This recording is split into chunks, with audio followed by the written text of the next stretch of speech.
જય સચ્ચિદાનંદ. અમને ઘણી વખત બધા કહે કે સ્વામીજી તમે એકના એક જવાબ હજારો વખત આપો છો અને લોકો પૂછે છે ખરા, પણ તમે જવાબ એવી રીતે આપો છો જાણે પહેલી વખત જ આપતા હો. મેં કીધું અમારી દ્રષ્ટિમાં તમે બધા આધ્યાત્મ માર્ગના બાળકો છો. તમારી એજ ભલે ગમે તે હોય પણ તમે બાળકો છો, એટલે અમે એ જ ટોનથી વાત કરીએ. તમે 1000 વખત ભૂલ કરી શકો કારણ કે બાળક છો, અમારાથી ના કરાય. ખ્યાલ આવ્યો? એટલે અમને બાળક તરીકે જોઈને જવાબ આપીશું, ભલે તમારી ઉંમર ગમે તે હોય. કારણ કે આધ્યાત્મિક મેચ્યોરિટી તમારી પાસે નથી એટલે હું કડક થઉં તો મારી ભૂલ કહેવાય. મારે તો તમને સમજાવવા પ્રયત્ન કરવાનો છે. આપણે સ્કૂલમાં જઈએ અને બાળ મંદિરમાં પહેલા ધોરણમાં એકની એક ભૂલ કેટલી વખત કરે, ટીચર કેવું સમજાય કરે, ગુસ્સે થાય તો શું કરે, છોકરો ક્યાં જાય નહીં બીજી વખત. એટલે એ તો ભૂલ કરે પાછું સમજાવે, પાછું ભૂલ કરે, એમ જ હોય. એમ કરતાં કરતાં ધીમે ધીમે એને સમજણ ડેવલપ થાય, એકદમ ના થાય. એટલે દરેકને આવવું હોય. એટલે જ્ઞાની પુરુષ એટલે ધીરજવાળા હોય. કેવા હોય? ને આ કાળની અંદર સામાન્ય જીવોને વિજ્ઞાન ન આપવાનું આ એક કારણ હતું. શું કીધું?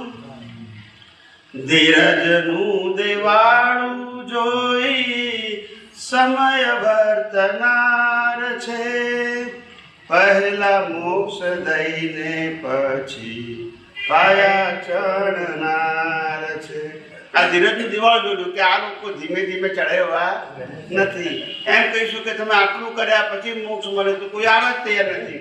અને કીધા કે મોક્ષ આપી દીધો, હવે પાયા ચડો બસ. આ ખબર તો પડવી જોઈએ ને કે પાયા વગર છે ને મકાન ઊભું રહે. પણ એ વખતે સમજણ ના પડે, આપણને મોક્ષ મળી ગયો એની મસ્તીમાં રહે. પણ પાયા વગર ઊભું કેમ ન રહે મકાન, એ સમજણ ખ્યાલ આવે. આપણે બિલ્ડરને કહીએ પેલો 25મો માળ બની આમ બને, પાયો તો જોઈએ કે નહીં. પણ એ જ્ઞાનીને સમજણ પડે ને કે આ લોકો પાસે એવી સેન્સ જ નથી કે પાયા વગર બિલ્ડિંગ ના થાય. કે સારું જાઓ તમારો મોક્ષ થઈ ગયો, હવે પાયા ચણો, 9 કલમ આપી, સત્સાધન આપે, હવે પાયા ચણો.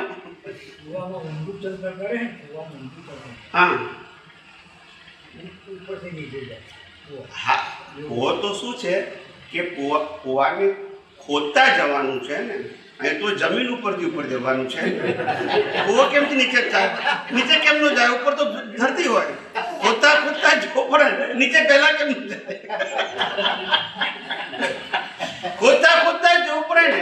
ખોદે પ્લાસ્ટર કરે, ખોદે પ્લાસ્ટર કરે, ખોદે પ્લાસ્ટર કરે, એટલે પેલું પડે નહીં, એમ જ જાય. બીજો કયો રસ્તો? આ લોકો જે પેલું ટનલ બનાવે છે ને પહાડમાં, એવી રીતે જ હોય. આ લોકો ટનલ બનાવે ને ત્યારે લોખંડના પટ્ટા હોય, મોટા જબરજસ્ત મોટા હોય અને મજબૂત હોય. એ જેમ આગળ જાય એમ લોખંડના પટ્ટા નાખે, જેમ આગળ જાય એમ લોખંડના પટ્ટા નાખે. એ લોખંડનો પટ્ટો એ પર્વતનો સપોર્ટ છે, એટલે પડે નહીં. પછી બીજા સપોર્ટ તો પછી આપે, પેલા બેઝિક સપોર્ટ જોઈએ ત્યારે આગળ વધી શકે ને, પછી બીજા બધા સપોર્ટ આપે. એટલે આપણને જે આ વોલ દેખાય છે ને, વોલ આ પ્લાન તો બોગદામાં જાઓ, એ વોલની અંદર તો બીજું 2 ફૂટ હોય અંદર. ખ્યાલ આવે? બીજું અંદર 2 ફૂટ હોય, એટલો સપોર્ટ હોય, નહીં તો પડી જાય. પણ પહેલો બેઝિક સપોર્ટ આપે એટલે બોગદામાં લોકો જઈ શકે. હવે આ લોકો જે ટેમ્પરરી જે આ ઇન્ટરનેશનલ બોર્ડરો પર નથી પેલા ઘૂસતા અંદરથી, એમાં એવું ના હોય. એ તો માટીની જ હોય ને, એમાં ગમે ત્યારે ભરી જાય.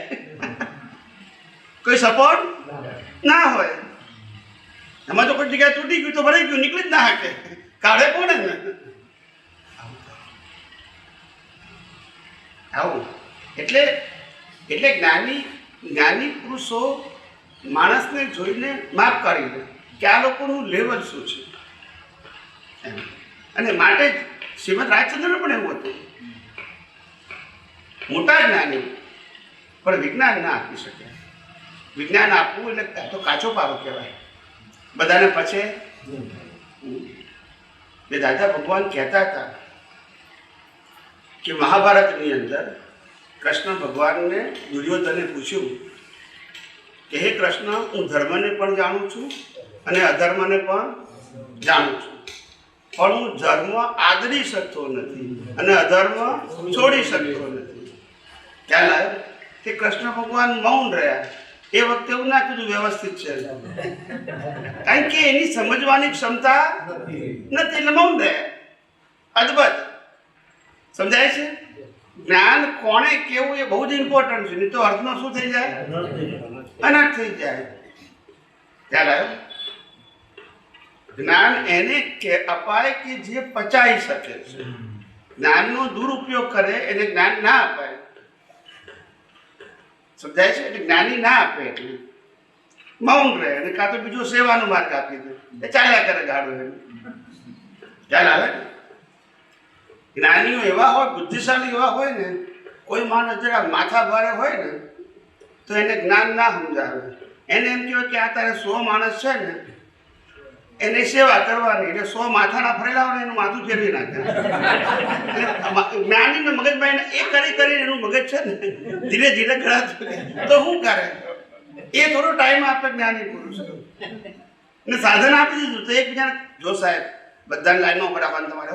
જો પેલો ઉભરતો નથી ચલે એ લાઈનમાં ઉભો રહે, કકડાવે પાછો પેલો છે તારા બાપની સંસ્થા છે પાછું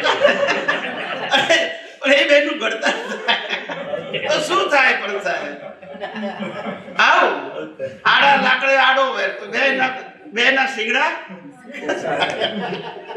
નાની આમાં ક્યાં પડે? આવું છે. એટલે આ બધું તાલ જોયા કરીએ અમે. દાદા અમને કોઈ દિવસ ક્યારે જ નહોતું સોંપ્યું, અમને સોંપ્યું નહોતું કોઈ દિવસ, કોઈ કામ નહોતું સોંપ્યું.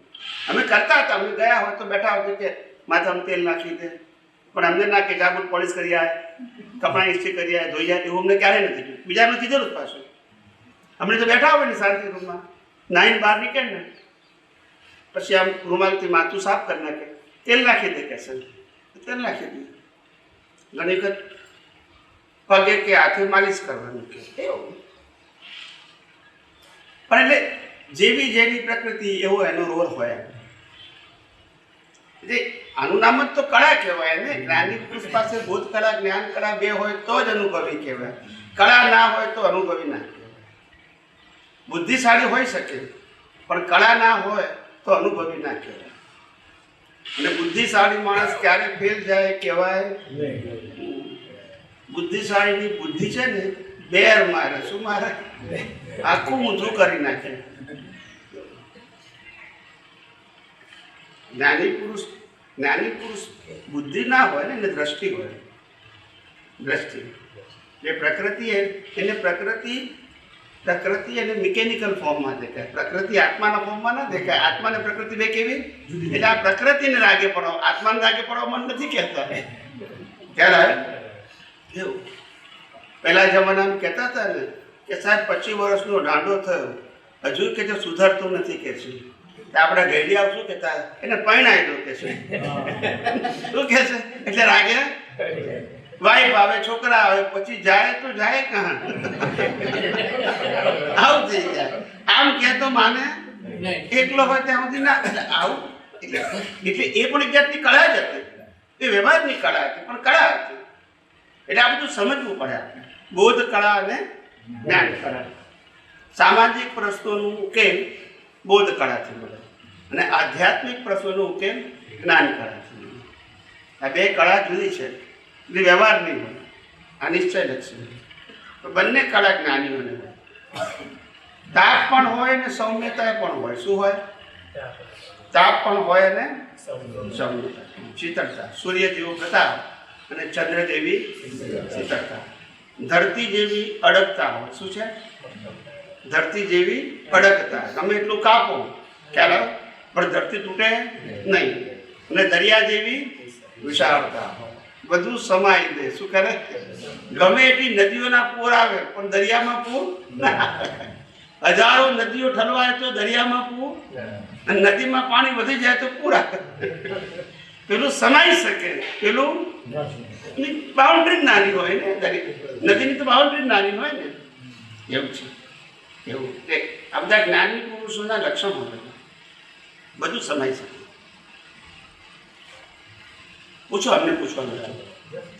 ચાલુ કરજો.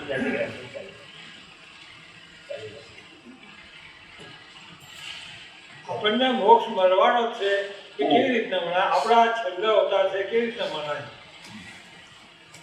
છેલ્લો અવતાર છે એવું કોણે કીધું? આપણને કેવી રીતે મળે? તો છેલ્લો અવતાર હોય ત્યારે ખબર પડે ને. આ છેલ્લો ક્યાં છે?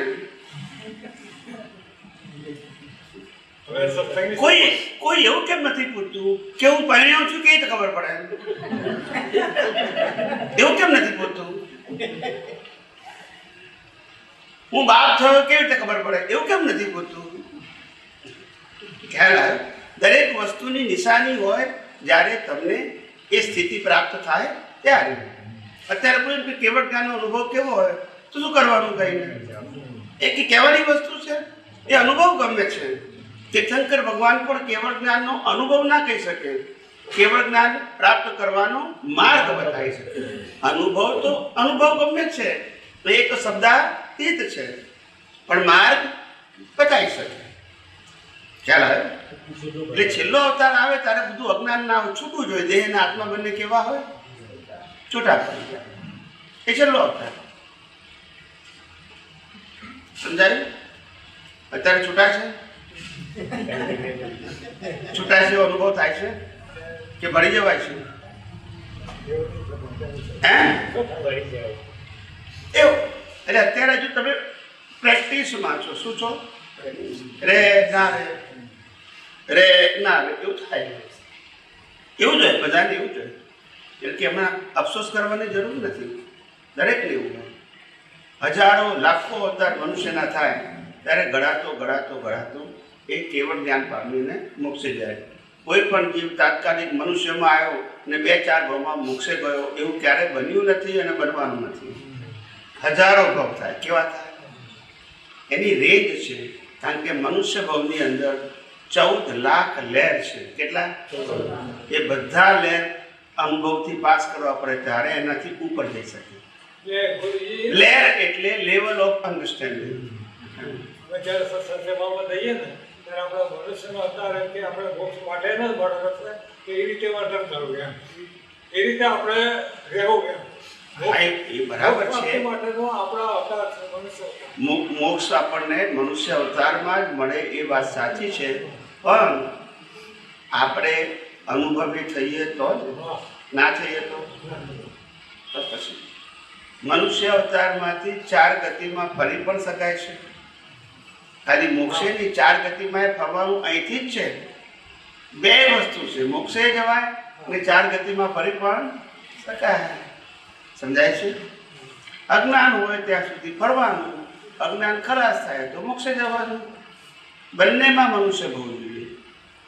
નરગતિ જવું હોય તો મનુષ્યમાં જ કર્મ બંધાય, દેવગતિ જવું હોય તો મનુષ્યમાં કર્મ બંધાય, પશુ યોનિમાં જવું હોય તો મનુષ્યમાં, અને મનુષ્યમાંથી મનુષ્ય ગતિમાં જવું હોય તો અહીંયા બંધાય, અને મોક્ષે જવું હોય તો પણ અહીંથી જ થાય. હવે ખ્યાલ આવી ગયો? બસ.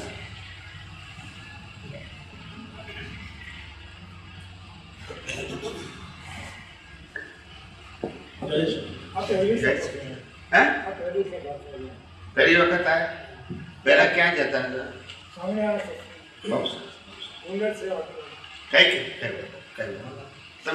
તમને બધું ગમ્યું? આ બધી વાતો ગમી? બધી પહેલી વખત આયા હતા ગમ્યું? અચ્છા, ગમ્યું પણ બધું? ઓકે, બોલો. જય સચ્ચિદાનંદ. આત્મગુણની ભજના કઈ સમજણથી રૂપકમાં? આત્માના ગુણોની ભજના પ્રેક્ટિકલ હોવી જોઈએ, મિકેનિકલ નહીં. શબ્દ બોલો એ મિકેનિકલ છે. શું છે? હા, પણ અનુભવથી બોલો, એટ એ ટાઈમ. કઈ રીતે એ સમજાવું. પગે દુખતું હોય, શું કીધું? અને તે વખતે બોલો કે મન વચન કાયા એ વેદક ગુણો છે વાળા છે ને હું નિર્વેદક સ્વભાવ વાળો એવો શુદ્ધાત્મા છું, તો એને પ્રેક્ટિકલ કહેવાય. હું નિર્વેદક છું તો પ્રેક્ટિકલ ના કહેવાય. મન મૂંઝાઈ જાય અને પ્રોબ્લેમનું સોલ્યુશન ના લઈ શકે, ખ્યાલ આવ્યો? તો એમ કહેવાય કે મન પાસે લિમિટેડ દર્શન છે પણ હું તો અનંત દર્શન વાળો, એને પ્રેક્ટિકલ કહેવાય. ચાલો, શરીર પાસે સંજોગોની શક્તિ લિમિટેડ હોય, શારીરિક, માનસિક, આર્થિક શક્તિ કેવી હોય? લિમિટેડ. હવે ધારો કે એને માનું કે 2 કરોડ રૂપિયાની જરૂર છે પણ એની પાસે છે નહીં, તો એવું કહેવાય કે પ્રકૃતિ પાસે લિમિટેડ શક્તિ છે પણ હું તો અનંત શક્તિ વાળો એવો. તો આવું જ્યારે પ્રેક્ટિકલ એટ એ ટાઈમ જ્ઞાન હાજર રહે તો એને પ્રેક્ટિકલ જ્ઞાન કહેવાય. એ આત્માની પ્રેક્ટિકલ ગુણોની બદલા કહેવાય. હવે એકલું બોલો કે હું અનંત જ્ઞાન વાળો છું, અનંત, એ મિકેનિકલ છે. એનાથી પુણ્ય બંધાય. શું બંધાય? પુણ્ય બંધાય. પણ અજ્ઞાન પ્રેક્ટિકલ ઉપયોગ કરવાથી જાય. ખ્યાલ દરેક આખો મુક્તિનો માર્ગ પ્રેક્ટિકલ છે ને સામાજિક અને ધાર્મિક માર્ગ મિકેનિકલ છે. એમાં પ્રેક્ટિકલ જરૂરી નથી. મુક્તિનો માર્ગ પ્રેક્ટિકલ છે. પ્રેક્ટિકલ એટલે અનુભવ કરતા કરતા આગળ જવાય. ખ્યાલ? સંસારમાં એવો અનુભવ કરવો જરૂરી નથી, કારણ કે સંસારમાં તો એક સંસારમાંથી બીજો સંસાર માંગીએ છીએ, મુક્તિ માંગતા નથી. સમજાય છે? બોલો, બીજા કોઈને શું પૂછવું છે? બોલો સર. જય સચ્ચિદાનંદ સ્વામી. જય સચ્ચિદાનંદ. હવે આપણે લક્ષ્ય જાણીએ છીએ, હું શુદ્ધાત્મા છું. દર્શનમાં આપણે જાણીએ છીએ કે મન, વચન, કાયા અને 5 કર્મેન્દ્રિયોથી જે પણ દેખાય છે દુનિયામાં એ બધું કુદરતી રચના છે. યસ. હવે એ બધી સમજણ પડી ગઈ મને. પણ એ ચોથા કુઠા સુધી અમે બધું સામાન્ય ધર્મ અને ધાર્મિક ધર્મ આવે. સામાજિક અને ધાર્મિક.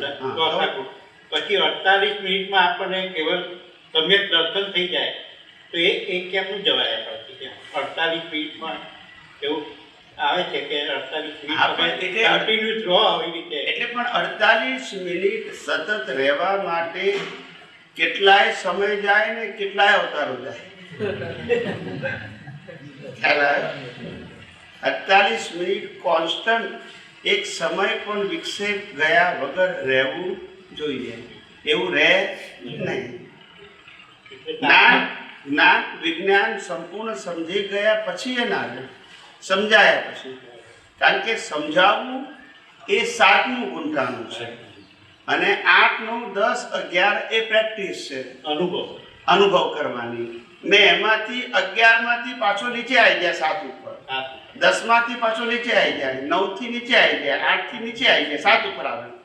પણ એક વાર ક્રોસ કરીને 48 મિનિટ રહે તો 12 મિનિટ હતો રહે, પછી પાછો 12મું એટલે કેવળ દર્શન, 13મું એટલે કેવળ જ્ઞાન ને 14મું એટલે મોક્ષ.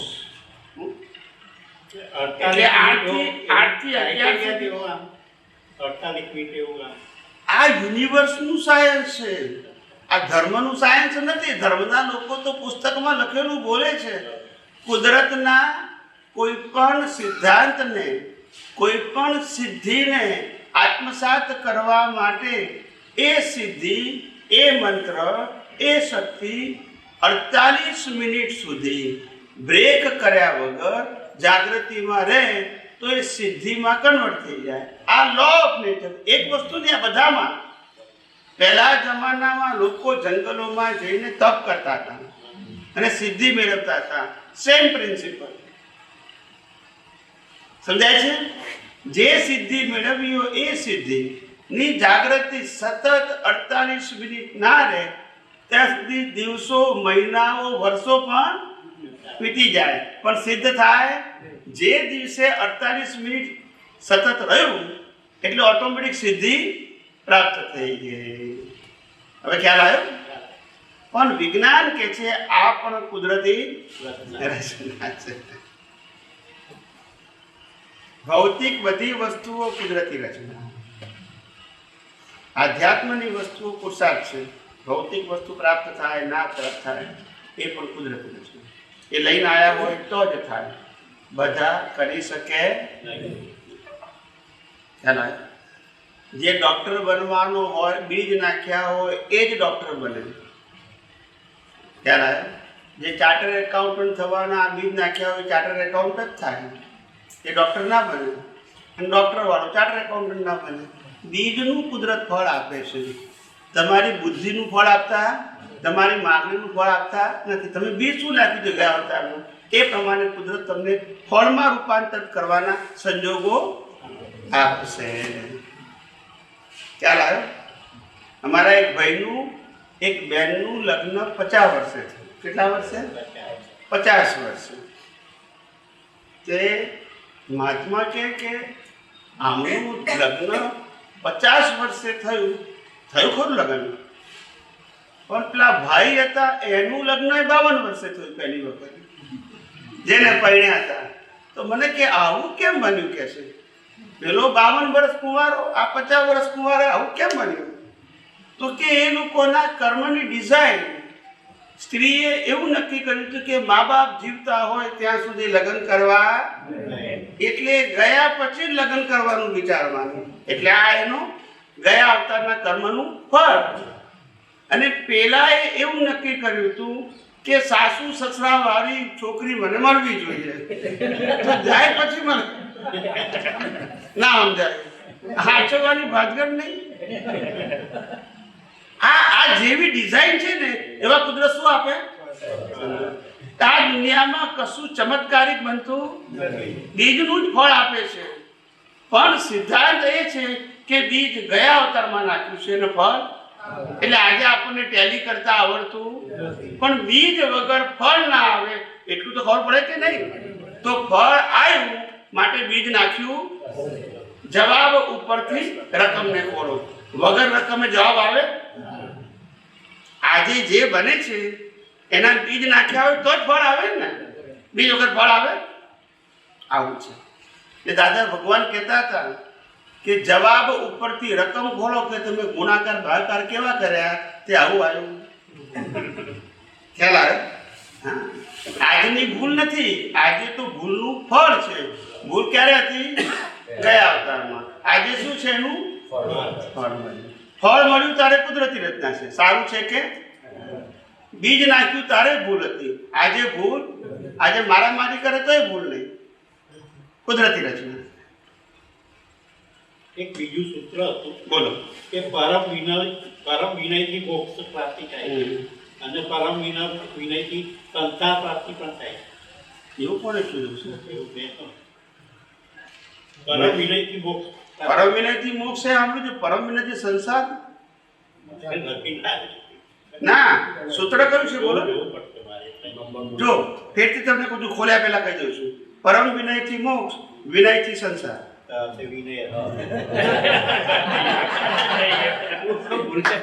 તમે ભૂલ કરો, મારાથી ના કરાય. વિનય એ પ્રાકૃતિક ગુણ છે અને પરમ વિનય એ ભેદ વિજ્ઞાન છે. પ્રકૃતિ અને પરમાત્માને જુદા જોવા, જુદા અનુભવવા, એનું નામ પરમ વિનય. અને પરમ વિનયથી, અને વિનય એ ફિઝિકલ વસ્તુ છે, એનાથી પુણ્ય બંધાય, એનાથી સંસાર છે. એટલે તમે બોલવામાં ભૂલ કરો પણ અમારે આ સિક્કો ના ભરાય કે આવે. વિનયથી સંસાર છે અને પરમ વિનયથી.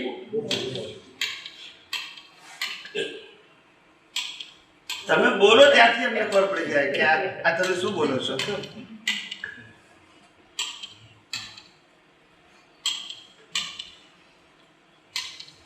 બીજા કોઈને પૂછવું હોય તો, ભાઈઓમાં બહેનોમાં કોઈને પૂછવું હોય બેસીને પૂછો ને, કહેવાનું બેસીને શાંતિ પૂછો. કામ, ક્રોધ, લોભ, મોહ એ દરેકનામાં વધારે ઓછા હોય છે.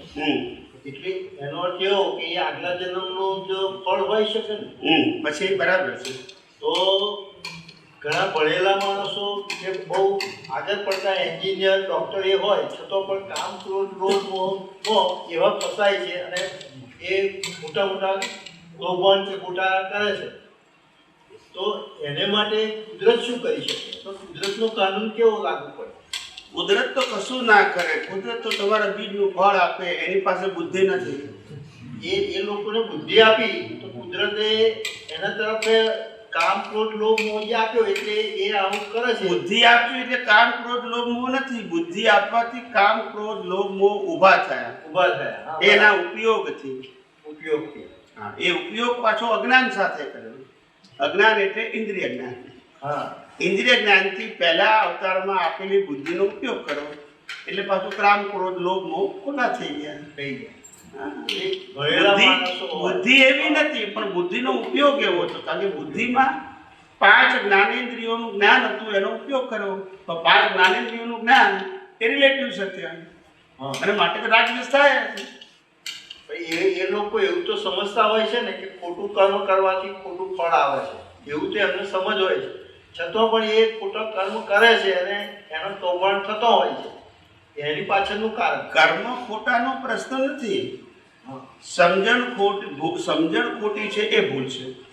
હા, ક્રિયા વર્તન ખોટું છે એ ભૂલ નથી. બરાબર. એ તો ગયા અવતારના બીજનું. ફળ છે. પણ આજે ફળ વખતે જે સમજણ ખોટી છે ને એ ભૂલ છે. હા, એટલે જ. આજે દેખીતી ભૂલ જે દેખીએ છે ને આપણે, એ ભૂલ નથી. બરાબર. એ ગયા અવતારના ભૂલનું પરિણામ છે. પણ આજે એ પરિણામ વખતે અંદર જે અજ્ઞાન છે એનાથી પછી નવું બીજ નાખે છે. એ જીવતી ભૂલ છે, પેલી તો મરેલી ભૂલ છે. બરાબર. આજે તમે યુદ્ધ કરો છો એ મરેલી ભૂલ છે, હમ. પણ અંદર ભાવ કરો કે યુદ્ધ કરવા જેવું છે એ જીવતી ભૂલ. બરાબર. યુદ્ધ કરો છો એ મરેલી ભૂલ. ખ્યાલ આવ્યો? એ આગળનું પરિણામ છે. આગળનું પરિણામ. બરાબર. એટલે રાવણની આખી ફેમિલીને ખલાસ કરીને મોક્ષે ગયા ને આપણે કીડીઓ બચાવતા અહીંયા ફરીએ છીએ. કારણ કે એમને અજ્ઞાન નતું, આપણને અજ્ઞાન છે. પ્રશ્ન દ્રષ્ટિનો છે, ક્રિયાનો નથી. ને આપણા સમાજ અને ધર્મગુરુએ ભાષણા ઉપર મૂક્યો ક્રિયા ઉપર. એટલે વિજ્ઞાન સમજાયું નહીં. ભારત મૂક્યો ક્રિયા ઉપર. પછી બરાબર. ક્રિયા માત્ર જડનો ગુણ છે. ક્રિયામાં ક્યારેય જ્ઞાન હોતું નથી, ક્યારેય ના હોય. શું કીધું? ક્રિયામાં જ્ઞાન નથી. એટલે આજે ખોટા કર્મ કરે છે એમની પાસે જ્ઞાન નથી, એવો જ અર્થ થયો ને. સાચું જ્ઞાન નથી. સાચું જ્ઞાન નથી. હા, પેલું જ્ઞાન તો છે જ, પણ એ લઈને આવે છે. બરાબર. લઈને આવેલા જ્ઞાનના ઉપયોગથી આ ખોટું કામ થઈ રહ્યું છે. એને કરવું હોય કે ના કરવું હોય ફરજિયાત છે. લઈને જ આવે છે. પછી બરાબર. ખ્યાલ આવ્યો? કોઈ વ્યક્તિ ભિખારીના ઘેર જન્મવાનું લઈને જ આવ્યો હોય એની આજે શું ભૂલ? બરાબર. કોઈ વ્યક્તિ અબજોપતિના ઘેર જન્મ્યું એને આજે શું કર્યું? તો બંને ગયા અવતારના કર્મનું ફળ છે. ફળ છે. એ જન્મ જીવન મૃત્યુ એ આખું ગયા અવતારના કર્મનું ફળ છે. એ ફળ ભોગવતી વખતે અજ્ઞાનથી જે નવા બીજ નાખે છે એનાથી પાછો નવો જન્મ થશે. એટલે કર્મ અજ્ઞાનથી બંધાય છે.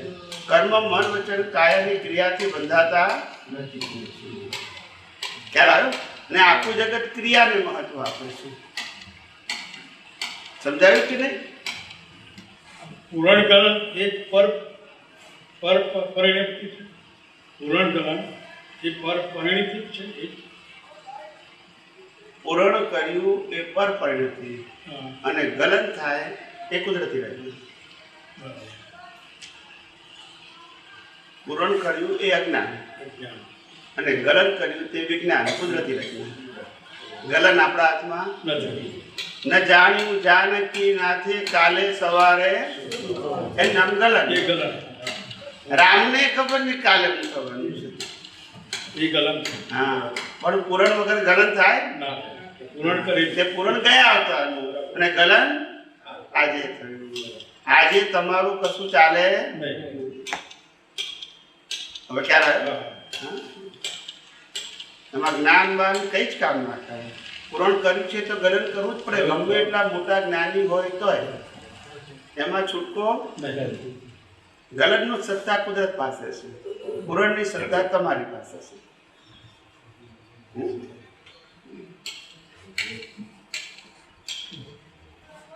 એમને પૂછવું છે? એમને આપવું.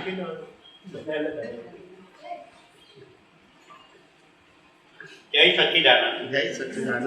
હવે કીર્તન ભક્તિ માટે દાદાએ લખ્યું છે કીર્તન ભક્તિ દાદા ભગવાનના અસીમ જય જયકાર હો એ ઉત્કૃષ્ટ ભાવ દર્શન છે, એ સ્તુતિ છે, તે પણ પ્રત્યક્ષ પ્રગટ હાજર ભગવાનની સ્તુતિ છે. તે શું ફળ ના આપી શકે? તે તમારી કલ્પનામાં આવે તેવું નથી. જગતનું વિસ્મરણ થાય, ખૂબ ખૂબ લાભ થાય છે. એ તો વાતની કોઈ ઓર છે. આ વાત કરતા દાદાશ્રી તો હવે એમાં સમજવું છે શું? એટલે આ બધું પાપ પુણ્યમાં જ જાય ને. ના, પણ તમારે એમાં સમજવું છે શું એમ કહું છું. એટલે કીર્તન આજે તમે ભૂલી ગયા, હા. આ વાક્ય ભૂલી ગયા દાદા ભગવાનના, એમાં તમારે સમજવું છે શું એટલે એમ? આધ્યાત્મિક વિજ્ઞાનને આને લાગે વળગે નથી ને. નથી કે ભાઈ આ કીર્તન ભક્તિ, અમારા દર્શન પ્રમાણે કીર્તન ભક્તિ એટલે જ્ઞાની પુરુષ દાદા ભગવાને આપેલું છેલ્લામાં છેલ્લું લોએસ્ટ કક્ષાનું સાધન. કઈ કક્ષાનું? લોએસ્ટ કે જેમાં આનો પણ ઉપયોગ કરવાનો નહીં. લોએસ્ટ ખ્યાલ આવ્યો? જેમ શ્રી રામ જય રામ બોલે એમાં શું બુદ્ધિ વાપરવાની? હરે રામ હરે કૃષ્ણ શું વાપરવાની? એટલે કે કમસે કમ આટલું તો કરજો ભેગા બેહીને. આમાં કોઈને વાંધો વચકો પડશે નહીં. ખ્યાલ આવ્યો? કારણ કે એમાં બુદ્ધિ લગાવવાની નથી. ખ્યાલ આવ્યો? આ પ્રકૃતિનો જ વિષય છે ને. બીજા કોનો વિષય? તોય આમાં વાંધા વચકા પડે છે. તમે આ રાગે કેમ ગાઓ છો? પેલો કે તમે આ રાગે કેમ? પેલા કે તમે આવો ડ્રેસ કેમ પહેરો છો? પેલા કે આવો ડ્રેસ. પાછી આની આ જ ભાગળ. વિતરાગની વાત જ ક્યાં? રિલેટિવ સત્યમાંથી બહાર જ ના નીકળતું. આની આ જ ભાગળ. ક્રિયા માત્ર જડનું છે. ક્રિયા કોઈ પણ હોય એમાં ચેતન શબ્દ આવતો નથી. આત્મા સાથે અને નિસ્બત નથી. કોઈ લેવા દેવા નથી. કોઈ લેવા દેવા નથી. પણ ક્રિયા તમે કીર્તન ભક્તિ કરો તો પુણ્ય ફળ જરૂર મળે. પુણ્ય ફળ મળે, શાંતિ રહે થોડા સમય માટે, સંસાર થોડા સમય માટે તમે ભૂલી જાઓ એટલું થાય. એક ધારી તમે કીર્તન ભક્તિ બોલો તો સંસાર ભૂલી જાઓ, શાંતિ રહે અને પુણ્ય ફળ મળે. એ નેક્સ્ટ બર્થમાં આટલો લાભ તો થાય ને. શુભ છે. શું છે? અશુભ નથી, શુભ છે. પુણ્ય તો મળે. ચોક્કસ મળે. ચોક્કસ મળે. જય સચ્ચિદાનંદ. સ્વામી ઘણી સત્સંગમાં કીધું કે તમારા પેરેન્ટ્સનો દેહ વિજય તમારી સામે થયો હતો અને એ ટાઈમે કોનો? તમારા પેરેન્ટ્સ. મારા મધરનો. હા, મધરનો. તો એ ટાઈમે તમને રડવું નહોતું આવ્યું. તમને આજુબાજુના જે લોકો હતા એ લોકોને પછી એ ટાઈમે કઈ રીતે પછી સમજાય? એ બધાને તો આવે આજુબાજુ વાળા. અમને નતું આવ્યું. રડવું નતું આવ્યું ને અમારા ફેસની રેખા પણ ના બદલાય. અમારું જ્ઞાન દર્શન કામ કરે એટલે આવું. અમારો જે ઉપયોગ લઈને આવ્યા હોય એ ઉપયોગને આધારે કશું રિએક્શન ના થાય. સંપૂર્ણ વિતરાગ થશે. હે? સંપૂર્ણ વિતરાગ થશે. વિતરાગ તો ઠીક છે, પણ વિતરાગ કરતાં છૂટાપણું. છૂટાપણું ગુરુ સારું છે. છૂટાપણું કે આ પ્રકૃતિ સાથેનો હિસાબ શું થઈ ગયો? હવે પૂરી થઈ ગઈ. હવે શ્વાસ બંધ થયો માટે હવે આ મધર નથી. હવે જે બોડી છે એને બાળવાનું છે. હવે આપણે મધર હોય તો બાળીએ આપણે, પણ મધર નથી એટલે તો બાળીએ છે. બોલતા નથી. કોઈ મધરને બાળે તો એમ કેવું મધરને બાળી આવ્યું કે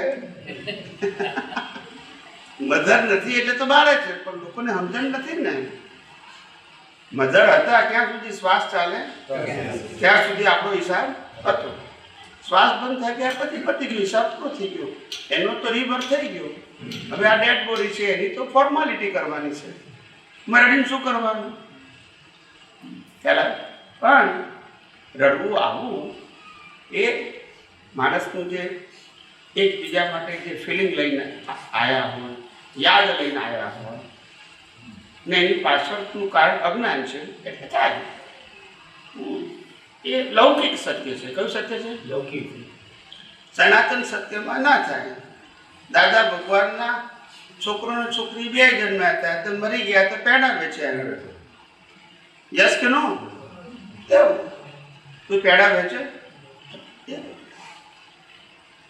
ખ્યાલ આવે?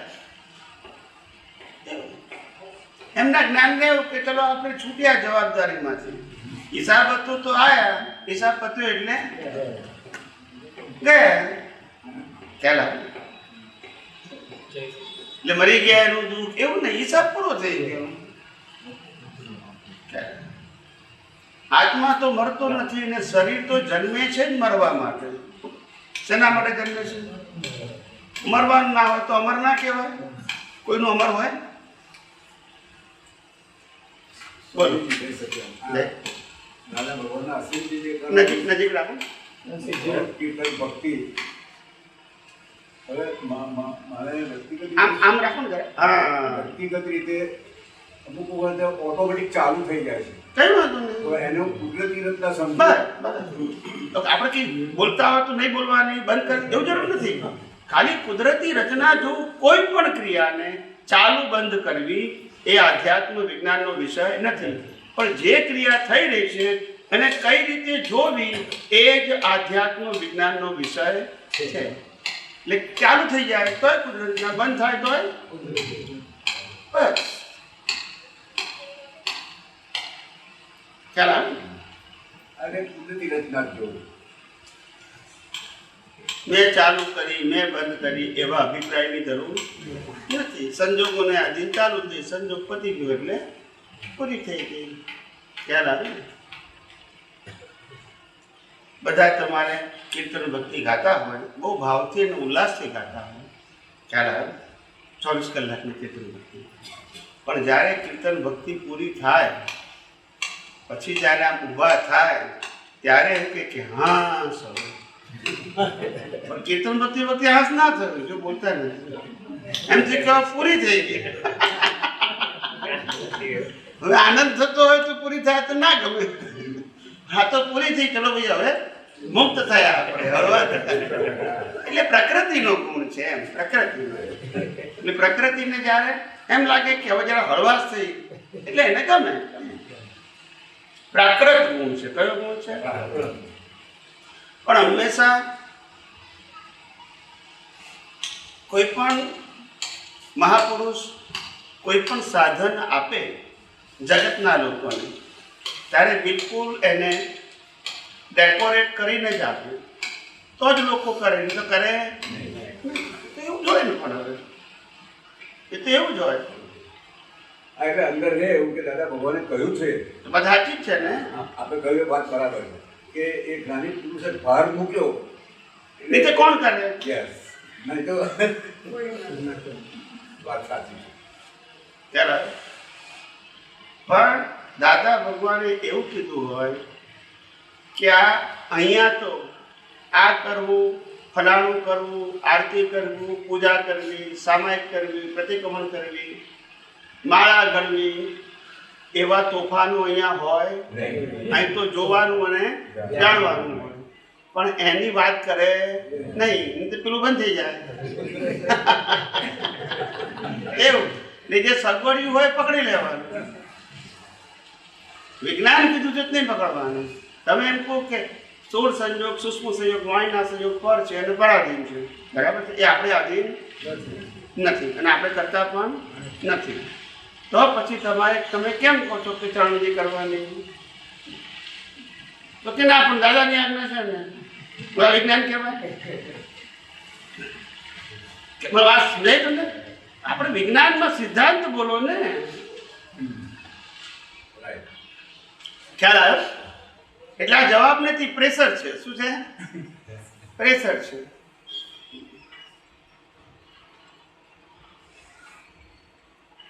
પણ વ્યવહાર જગતમાં આવું જ ચાલે.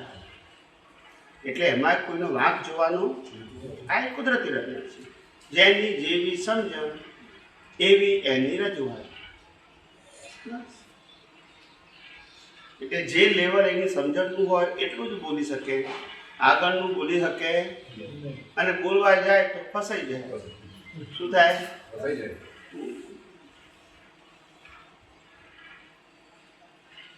અને દરેક વ્યક્તિ જ્યારે માર્ગને અનુસરતા હોય અને માર્ગની સ્થાપના કરતા હોય ત્યારે હંમેશા એ માર્ગની જ પ્રશંસા કરવી પડે, નહીં તો એ માર્ગ ચાલે. આપણે તો અહીંયા માર્ગ ચલાવવાનો જ નહીં, પછી ફોર્મેટ જ નહીં તો માર્ગ કેવી રીતે ખ્યાલ આવે? માર્ગ ચલાવવાનો એટલે ફોર્મેટ હોવું જોઈએ. શું હોવું જોઈએ? અહીંયા તો માર્ગ છે જ નહીં ને. આ તો સનાતન સત્ય છે ભાઈ, માનો કે કોઈ ફેર નહીં પડે. તમારો ધર્મ, ગુરુ, ભગવાન, ક્રિયા, મંદિર, મંત્ર શું છે લેવા દેવા નથી. માર્ગમાં આ બધું હોય, વિજ્ઞાનમાં માર્ગમાં બધું ડેકોરેશન હોય, કરવું જ પડે. ખ્યાલ આવ્યો? એક ભાઈએ મને પૂછ્યું હતું કે આ લોકો લગ્ન કરે ત્યારે વરઘોડા કાઢે, પીઠી ચોળે, મેકઅપ કરે, વરરાજાને સજાવે, સ્પ્રે લગાવે, નવા કપડાં પહેરાવડાવે, આવું બધું કેમ કરે છે? લોકો આખી જિંદગી કાઢવાની છે ભાઈ. સજાવે ધજાવે નહીં તો પછી થાય શું? પછી 50-60 વર્ષ કાઢવાના છે ભાઈ. તો આજ તો એનો વરઘોડો કાઢો, પછી નીકળવાનું જ છે. પછી આજ તો વાતે ગાતે સગા વાલા પડોશી મિત્રો બધા આવે. એટલે આવું આપણા સમાજની આવી રચના છે. એટલે એમાં કોઈનો વાંક છે એવું નથી કહેતા. આવું જ હોય, આવું જ હોય. પણ કહેવાનો મતલબ કે કોઈ પણ વસ્તુને આવી રીતે ડેકોરેટિવ કરે ને તો એનો માર્ગ ચાલે અને લોકો એને ફોલો નહીં થના. એટલે માર્ગ ચલાવનારની એ જ પ્રમાણે વાત કરવી પડે. અમને તો વર્ષો પહેલાં અમે સુરત મંદિરમાં નીચે ભોયરામાં સિમંદર સ્વામીના ભોયરાની નીચેમાં સત્સંગ કરતા હતા ને બધા આપતા પુત્રોને બધા હતા. તે એક મહાત્માએ પ્રશ્ન પૂછ્યો કે દાદા ભગવાનનો ફોટો છે, એની નીચે બોર્ડ મૂક્યું છે કે અહીંયા કરેલી તમારી પ્રાર્થના સફળ થાય છે, એવું બોર્ડ મૂક્યું હતું. તો એક ભાઈ રૂપકમાં આવે છે. તો એક ભાઈએ મને પ્રશ્ન પૂછ્યો કે અહીંયા લખ્યું છે કે અહીંયા કરેલી પ્રાર્થના રૂપકમાં આવે છે, એનો અર્થ શું? આવો પ્રશ્ન પૂછ્યો. ત્યારે મેં કીધું કોઈ પણ જગ્યાએ કરેલી પ્રાર્થનાનું ફળ ભોગવવું પડશે. બાથરૂમમાં કરી હશે તોય બોલતા નથી. સારી કરી હશે તો તેનું અને ખરાબ કરી હશે તો સ્થળ સાથે લેવા દેવા જ નથી, ભાવ સાથે. જેવો ભાવ તેવો, જેવું સ્થળ તેવો ભાવ. હા, લોકોને આવું લખ્યું હોય એટલે કે ને હું કહું તો થોડું કડવું એ લાગે, પણ શું કરવું હવે? સાચું તો કોક તો બોલનાર જોઈએ. બધા શિયાળો કોક તો સિંહ હોય કે નહીં? ખ્યાલ આવે ને? બધા આજે આ કરે તો ક્યાંથી મેળ પડે સાહેબ? કોક તો સાચું બતાવનારો જોઈએ ને ભાઈ.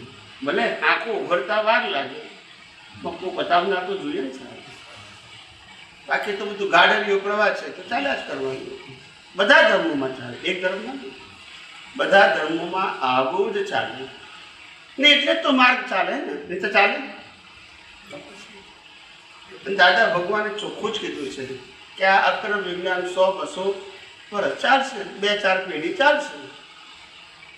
એની ઉત્પત્તિ થઈ તો અંત પણ આવશે. જેની બિગિનિંગ એનો વિજ્ઞાન સનાતન છે. અક્રમ વિજ્ઞાન સનાતન, અક્રમ વિજ્ઞાન માર્ગ છે અને વિજ્ઞાન સનાતન છે. સમજાય? આ એમને કીધેલું જ છે. કારણ કે તો જ્ઞાની છે ને, જ્ઞાની તો જેમ છે તેમ છે ને, પણ બધાને સમજાય નહીં ને. બધાને સમજાય. સિદ્ધાંત સમજવો સહેલો. કેટલું વિશાળ દર્શન હોય ત્યારે તમે બધી વસ્તુનો સાર કાઢી શકો. વ્યૂ પોઈન્ટ નહીં, સાર. સાર કાઢવો એ જેવી તેવી વસ્તુ, એ માર ખાઈ ખાઈને અનુભવથી જ નીકળે, ચમત્કારથી ના નીકળે. બીજા કોઈ તમારે પૂછવું? બીજું કંઈ કોઈને પ્રશ્ન પૂછવા હોય? તમારે પૂછવો છે? આપી દો.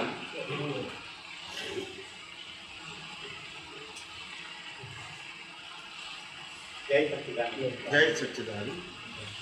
ખરેખર દુનિયા જીતવાની નથી, ઘર જીતવાનું છે એવું દાદાજીએ લખ્યું. ઘર એટલે બે રીતે થાય. ઘર એટલે કુટુંબ પણ ઘર કહેવાય, અને આ મન વચન કાયા એ પણ ઘર કહેવાય. કીધું ઘર જીતવાનું એટલે પરિવાર. શું કીધું? ખરેખર દુનિયા જીતવાની નથી, ઘર જીતવાનું છે. ઘર એટલે આ ભીતો નહીં, ઘરમાં રહેલા માણસો એમ. ઘરમાં રહેલા માણસો જીતવાના છે. ત્યારે આ લૌકિક પ્રશ્ન લૌકિક આપણે તો આ ઘર જે વિજ્ઞાનમાં આપણે તો આ ઘર જે છે, આ ઘર જે છે એ ઘર પ્રત્યે રહેલો મોહ, ઘર પ્રત્યે રહેલો દેહાદ્યાસ, ઘર પ્રત્યે રહેલું અજ્ઞાન એ ખલાસ કરવાનું છે. ખ્યાલ આવ્યો? આ ઘર તો પણ થાય ને, તોમાં રહેવાનું. હા, પણ ઘર એટલે આ ઘર, આ ઘરમાં આ ઘર અને તેની અવસ્થામાં ખેંચાઈ જઈએ એ જીત્યા કહેવાય. ખ્યાલ આવે? મારે કહીએ હું ચંદુલાલ છું, હું ચંદુલાલ છું, થઈ જાય શું થાય? ખ્યાલ આવે? એક ભાઈએ પ્રશ્ન પૂછેલો કે તમે રિલેટિવ સત્ય જે છે એ બધું કુદરતનું છે એવું કહો છો, તો પછી આ હું વાઈફ પહેરીને લાવ્યો છું એ મારી નહીં? બોલતા નહીં. બધું કુદરતનું કહો છો તો પછી મારી વાઈફ નહીં? મેં કીધું ચંદુલાલે કુદરતના છે ને કાંતાબેને કુદરતના છે. તમે બે શુદ્ધાત્મા છો, શુદ્ધાત્માની વાઈફ નહીં ને હસબન્ડ નહીં. બોલતા નથી. તમારી નહીં એટલે શુદ્ધાત્માની નહીં. ચંદુલાલની વાઈફ તો ખરી જ ને, પણ ચંદુલાલ જ કુદરતના છે. આ લોકોને સમજણ નથી પડતી વિજ્ઞાનની. શું કરીએ હવે? આપણે વિજ્ઞાન એટલે શું? દેહ અને આત્માને છૂટા પાડવા સૈદ્ધાંતિક, એને વિજ્ઞાન કહીએ છીએ. સમજાય છે? દેહ તો એના ધર્મમાં રહેવાનું છે, લઈને આવ્યો છે, પણ એનાથી છૂટું રહેવું એ દર્શન છે, અને ભળી જવું એ મિથ્યા દર્શન છે. બસ આમાં બદલવાનું, ફેરવવાનું, સુધારવાનું આવતું નથી. જય સચ્ચિદાનંદ. જય સચ્ચિદાનંદ. ત્યારે બને ત્યાર પછી વ્યવસ્થિત છે એવું બોલે છે, જે થયું એ બધું વ્યવસ્થિત છે. તો હું એમ કહું છું, બુદ્ધિ તો માણસને આપી છે, તો બુદ્ધિનો ઉપયોગ થઈ શકે કે ના થઈ શકે? પછી બોલો ને, આગળ બોલો. તો પછી વ્યવસ્થિત છે એવું કેમ બોલે? વ્યવસ્થિત તો સમજાવું છે, જે કંઈ બને પછી થાય કે બધું વ્યવસ્થિત છે. દાદાનો હોય છે, જે કંઈ થાય બધું વ્યવસ્થિત છે બધું. તો કે શું સમજવું? ના, જે કંઈ બની રહ્યું છે આપણા મનના લેવલે, મનના લેવલે, આપણી વાણીના લેવલે વાણીના અને લેવલે, આપણા વર્તનના લેવલે વર્તનના લેવલે. એ આપણી મરજીથી થાય છે? ના, કઈ કોની મરજી થાય છે? કુદરત. બસ તો પછી માટે વ્યવસ્થિત કીધું. આપણે એને કુદરતી રચના કીધી, દાદા વ્યવસ્થિત કીધું. વાત તો એકની એક જ છે ને. એ વાત તમારી સાચી, હું તો? માનું છું. પણ ધારો કે કોઈ કાર્ય થયું અને આ થોડી બુદ્ધિનો ઉપયોગ તો કરવાનો હોય કે ના હોય, હા, પછી અને પછી ના થયું, બુદ્ધિનો ઉપયોગ ના કરે, ઊંચું ભરી કરી દીધું, પછી કે વ્યવસ્થિત છે, એ તો નહીં. પણ બુદ્ધિનો ઉપયોગ કરવો ના કરવો એ આપણા હાથમાં છે. તો આપણા કોની આપી છે કુદરતે બુદ્ધિ, તો થોડી તો દોડાવે ને, આ સારું છે કે ખોટું છે. દાખલો આપું. આપણ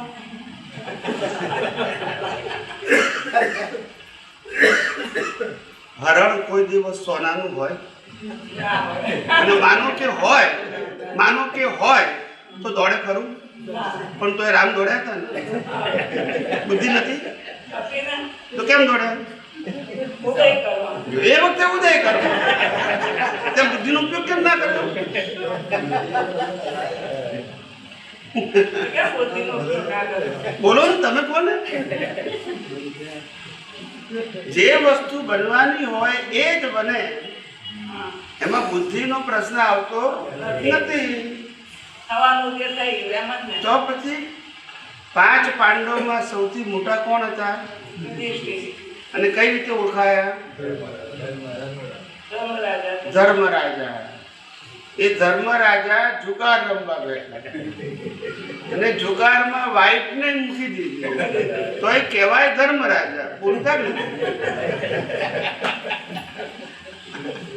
આ તો સમજવાનું, જો બુદ્ધિ લાવી જે હિસાબ લઈને આયા હોય તે એ હિસાબ થયો બરોબર. તો પછી આ જીવન, આ મારું અત્યારનું જીવન મારી મરજીથી હોય તો પછી કોઈ ભૂલ કરાય નહીં, થવાય ના રહે. મરજી નથી માટે તો કહે છે કે નથી કરવું તો એ કરવું પડે છે, અને કરવું હોય તો એ કરી શકાતું એ બધાને અનુભવ છે. એનું નામ જ તો કુદરતી રચના. આપણી મરજી જ જીવવાનું હોય તો પછી કર્મની ક્યાં જરૂર છે? સમજાય છે કે નહીં? એટલે સમજવાનું, મહેનત કરવાથી મજૂરી મળે. શું મળે? મહેનત કરવાથી મજૂરી મળે. ડિગ્રી પ્રાપ્ત કરવાથી સેલરી મળે. શું મળે? ડિગ્રી પ્રાપ્ત કરવાથી સેલરી કે પ્રોફેશન મળે. અને પુણ્યથી પ્રોફિટ મળે. પુણ્યવાળાને મહેનત નહીં કરવાની, ડિગ્રી ના જોઈએ. એ ડિગ્રી વાળાને હાયર કરે. એની પાસે ડિગ્રી ના હોય, એ તો અંગૂઠા છાપ હોય. પણ પુણ્ય છે ને એનું. હવે આપણે બુદ્ધિ લાવવા જઈએ તો ક્યાંથી લાવે? આ જે પુણ્ય અને પાપ છે એમાં પુણ્ય કેવી રીતે બંધાતું? ઉદાહરણ આમ સેવાથી કે દાન કરવાથી? કોઈને સુખ આપવાનો ભાવ, એ ભાવની અંદર 3 કેટેગરી: કર્યું, કરાવ્યું ને અનુભવ્યું.